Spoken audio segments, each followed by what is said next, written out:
Livro de Juízes capítulo de número 6. Eu quero ler uma porção da escritura com a igreja agora. Juízes capítulo 6, verso 11, diz assim: Então veio o anjo do Senhor e assentou-se debaixo do carvalho que está em Ofra, que pertencia a Joás, o Abias Rita. E Gideão, seu filho, estava malhando trigo no lagar para pôr a salvo dos midianitas. Então o anjo do Senhor lhe apareceu e disse: O Senhor é contigo, homem valoroso. Mas Gideão respondeu: Ai, Senhor meu, se o Senhor é conosco, por que tudo isso nos sobreveio? E o que é feito de todas as suas maravilhas que os nossos pais contaram, dizendo: Não nos fez o Senhor subir do Egito? Porém agora, Senhor, tem nos desamparado e tem nos colocado nas mãos dos midianitas. Então o Senhor olhou para ele e disse: Vai nessa tua força. Vai nessa tua força. Somos sabedores que o tempo dos juízes era um tempo de muita apostasia, muita frieza espiritual. Por aproximadamente 490 anos, a nação que Deus havia escolhido viveu uma espécie de gangorra, ora em cima, ora embaixo. Isso tudo por causa da memória curta e da pouca gratidão que aquele povo possuía. Porque a história se resume basicamente a isso. No momento em que o povo estava vivendo uma opressão, eles se lembravam de Deus.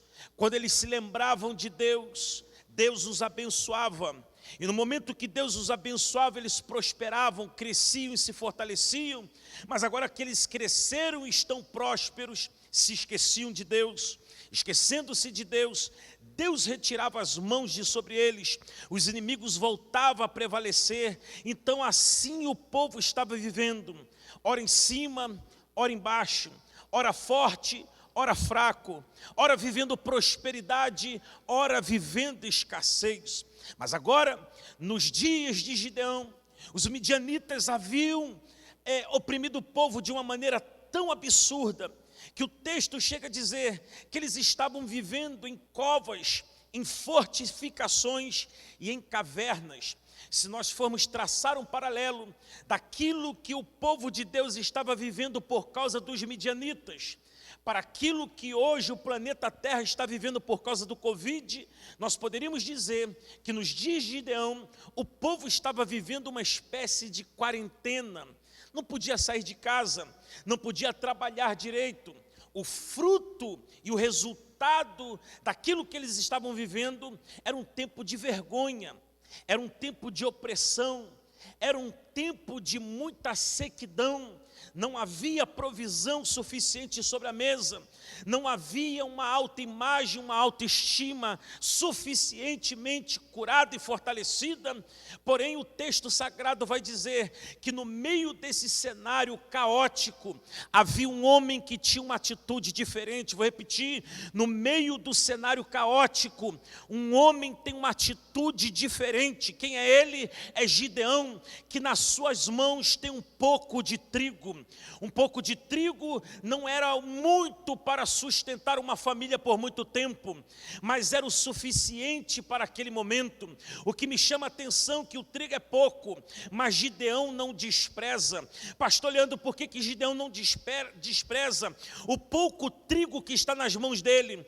Porque se eu fosse perguntar para Gideão, pastor Renan Lopes, por que o trigo é pouco e ele não despreza, ele ia responder para mim e para você: é pouco, mas eu sei quanto custou para tê-lo em minhas mãos. É pouco, mas o preço que eu paguei para tê-lo em minhas mãos, só eu sei. Eu tenho uma palavra de Deus para você, minha irmã.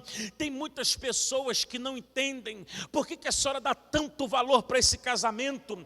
Já disseram que esse marido não merece a senhora, já disseram que a senhora não merece passar por tudo isso, e dizem: é pouca coisa para muito trabalho. Dizem que é pouco porque não sabe quanto custou para a senhora tê-lo em suas mãos. Tem muitas mães que insistem com o filho, que ainda mete o nariz na cocaína. A sociedade está dizendo, por que a senhora insiste? Não vale a pena, é muito trabalho para pouca coisa. Pode ser pouco para quem não sabe o trabalho que a senhora teve, mas é pouco, mas a senhora sabe o trabalho que deu para a senhora tê-lo em suas mãos. Alguém poderia perguntar para o empresário que nos assiste nessa noite, por que você insiste com essa loja?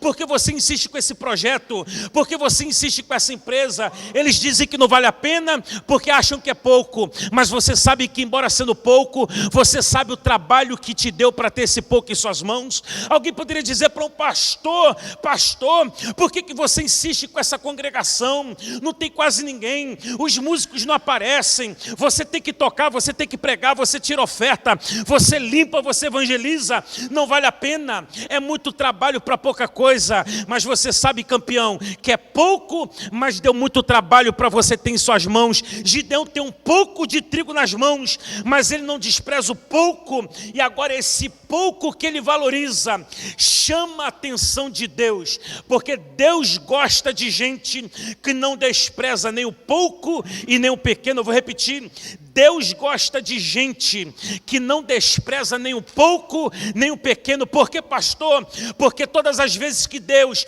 vê alguém valorizando o pouco, com fé no coração, uma mensagem é enviada para os céus. É pouco na terra, mas quando o céu visita a terra, o pouco passa a ser muito. Estou sendo boca de Deus para alguém nessa madrugada e dizendo para você, não despreze esse pouco, porque quando a bênção de Deus visitar o pouco vai ser transbordante em suas mãos.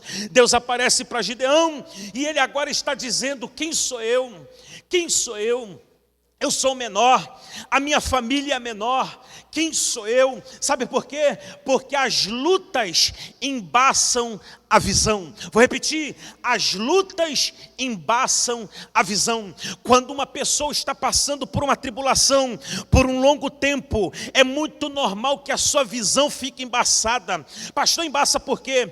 Porque o choro não escorre pelo rosto? Não, embaça a visão porque há muita opressão. Uma guerra muito prolongada pode te fazer se esquecer quem você é. Muitas das vezes as pessoas se esquecem quem ela é por causa de um casamento que vem passando por uma tribulação por muito tempo. Muitas vezes uma pessoa se esquece quem ela é por causa de um desemprego prolongado, dívidas acumuladas, uma enfermidade que não consegue cura. Gideão agora tem a sua visão embaçada, porque aos seus olhos ele diz, eu sou menor, minha família também é menor de todas as tribos, mas só que Deus vai corrigir a visão de Gideão, dizendo assim, você se acha o pequeno, de uma família pequena, mas eu quero revelar para você, Gideão, uma coisa que você talvez não saiba, ou se um dia você soube, você se esqueceu. Gideão, vai nessa sua força. Nem ele se lembrava mais da força que ele tinha, nem ele mais se enxergava como... Ei, desceu. Meu irmão, eu quero te convidar nessa noite, comece a se enxergar como o céu te enxerga. O gerente do banco te enxerga como endividado, o médico te enxerga como enfermo, a sociedade te enxerga como falido, mas Deus te enxerga como alguém que ainda tem força dentro de si, e Deus está dizendo para você, vai nessa tua força, vai nessa tua força, vai nessa tua força. Eu fico admirado, é que crente é igual Fusca. Pastor Renan, Fusca na reserva ainda anda 200 quilômetros. Quando a sociedade pensa que a sua força acabou, Deus vai dizer, tem muita coisa para você caminhar, tem muita coisa para você conquistar, tem muita terra para você avançar. Eu venho de Deus dizer para alguém nessa noite, você acha que não tinha mais força para sustentar essa situação? Deus está dizendo, olha, Gideão, eu nem vou te visitar com a minha força. Ei, Gideão, eu nem vou derramar do que eu tenho para derramar na sua vida. Começa com a força que você tem. Começa com a força que... Imagina, Deus poderia dizer, eu vou te fortalecer. Depois Deus fortalece. Mas Deus estava dizendo assim, ó, para você se lembrar, quero olhar bem dentro dos seus olhos, para você se lembrar quem você é e o que você tem, vai nessa tua tua força. Eu estou dizendo para você, minha irmã, que de repente caiu nessa live como de que paraquedas, mas na verdade é que a luta não te deixou dormir. Deus está te dizendo, vai nessa tua força. Quero dizer para alguém que estava pensando, amanhã é sábado, eu nem vou abrir a loja, eu nem vou mandar um e-mail, eu nem vou visitar cliente nenhum. Não, vai acordar cedo, vai passar o batom, vai fazer essa barba, meu querido, vai colocar a sua melhor roupa e vai vencer como pastor, na força que já está dentro de você. Tem força dentro de você, força, aleluia, força o suficiente para vencer essa circunstância, força o suficiente para vencer esse abatimento, força o suficiente para dar a volta por cima. Força, eu estou falando que tem força dentro de você. Ei, você não está precisando da força do pastor, você não está precisando da força da denominação, você não está precisando da força do presidente da república. Pastor Leandro, você está dizendo que dentro de mim tem força? Eu não. Se fosse eu, você não tinha obrigação de acreditar, mas é Deus quem diz, vai nessa sua força, vai. Eu me lembro quando o pastor Renan Lopes disse, pastor, tá para abrir a porta aí, a porta que vai mudar a minha vida, é o meu sonho de criança. Eu ficava olhando os DVDs do pastor Marcos Feliciano e dizia, um dia eu vou pregar lá. Eu olhava os DVDs do pastor Carvalho Júnior e falava, um dia eu vou pregar lá. Pastor, a porta está se abrindo para mim. E eu falava, campeão, você tem o suficiente para entrar nessa porta que Deus já abriu para você. Eu venho de Deus dizer para alguém, já começa a terminar essa breve meditação. Você estava pensando em chutar o balde, você estava pensando em jogar a toalha, você estava pensando em pendurar a chuteira. Eu tenho uma péssima notícia para o diabo, para o inferno e para os demônios. Você não vai desistir, você não vai parar, você não vai recuar, você não vai retroceder. Vai nessa tua força. Eu me lembro daquela mulher, o azeite é pouco, a farinha é pouca, mas ela está do lado de fora da cidade pegando graveto. Sabe por quê? Porque ela é alguém inconformada, mas ativa. Vou repetir, inconformada e ativa. Tem gente que é inconformado e passivo. O inconformado passivo diz, eu não tenho nada e não vou fazer nada. Aquela mulher diz, eu tenho pouco, mas eu vou fazer alguma coisa. Farinha é pouca, azeite é pouca, mas graveto eu vou pegar e vou fazer aquilo que eu posso com aquilo que eu tenho. Eu vou repetir, eu vou fazer aquilo que eu posso com aquilo que eu tenho. Vou dizer de novo, eu vou fazer aquilo que eu posso com aquilo que eu tenho ainda hoje. Ainda hoje. Vai nessa tua força, Gideão. Existe um dínamo que gera uma energia dentro de você. Estou sendo boca de profecia para a sua vida. Você vai se desconhecer. Vou dizer mais, você vai se procurar e não vai se achar. Por quê? Porque quando você se descobrir da força que Deus depositou dentro de você, que força é essa? É do homem. Pastor, o senhor está pregando a antropologia, você está pregando o humanismo. Deixa de ser bobo, meu irmão. Essa força não vem de nós, ela está dentro de nós, mas ela sempre veio da fonte que se chama Deus.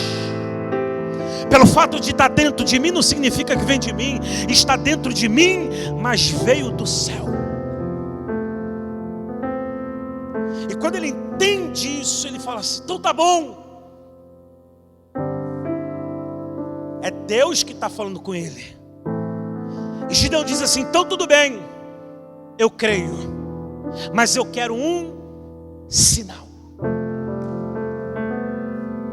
Eu quero um sinal.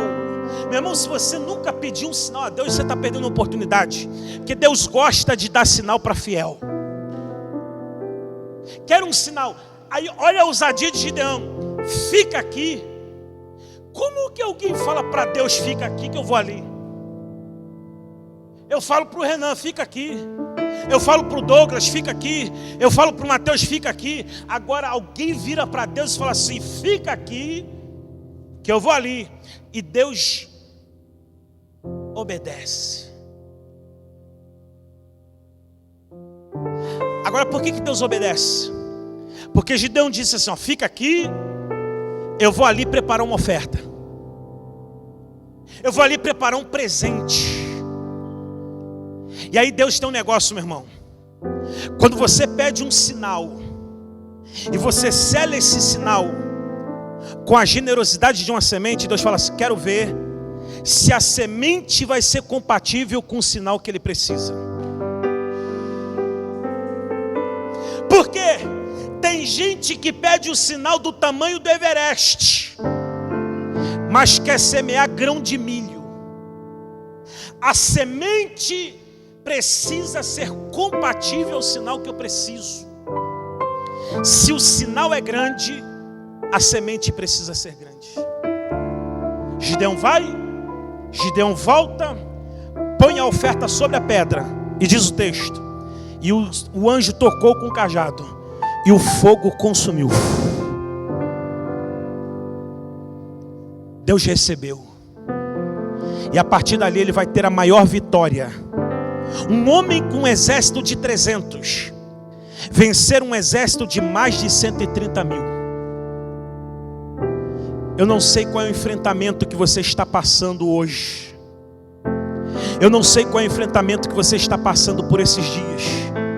Quem sabe você precisa de um sinal de Deus. A chave está aqui para você. Quer um sinal? Lance uma oferta. E essa oferta você vai lançar hoje, não é para o Renan comprar o celular dele, porque Deus cuida dos profetas. A semente que você vai lançar hoje não é para pagar a locação desse espaço que a Igreja de Deus Tem Mais cedeu de coração aberto, e sempre será assim. Pastor Leandro, para que essa semente hoje? Essa live ela tem um propósito, e eu não quero errar o nome, de abençoar o projeto Amor Sem Limites. Amor Sem Limites. E tudo que for arrecadado vai para as famílias de Bongaba, em Magé. Como o pastor Renan disse, passaram, além de toda essa situação de quarentena, de pandemia, passaram por um problema agora de ordem da natureza, uma enchente, uma chuva torrencial, e a meta são 100 cestas. Irmão, pelo amor de Deus, gente, 100 cesta básica. O cantor do mundo nem cantou. O cantor secular não cantou nem a primeira frase da música. Já tem 1000 cesta básica. Como é que o reino de Deus não consegue levantar isso numa live que já vai para 3 horas? Então tem o QR Code aqui. Aqui ó, na minha QR Code está aqui. Aí tem gente falando assim, mas eu estou assistindo pelo celular. Como eu vou então usar o QR Code? É simples. Se você não conseguir usar o QR Code, anota esse número aí, fixa esse número aí na live, no comentário da live, 21 98 949 7617, 98 949 7617. Você vai falar aqui com a equipe dessa live e você vai então saber como enviar a sua oferta para o projeto Amor Sem Limites. E eu quero profetizar e declarar sobre a sua vida, sobre a sua casa e sobre a sua família, que essa força de Deus que está dentro de você, como ela foi suficiente para dar vitória a Gideão, e a semente, a oferta que ele lança, traz o sinal que ele precisa, assim será sobre a sua vida, sobre a sua casa e sobre a sua família.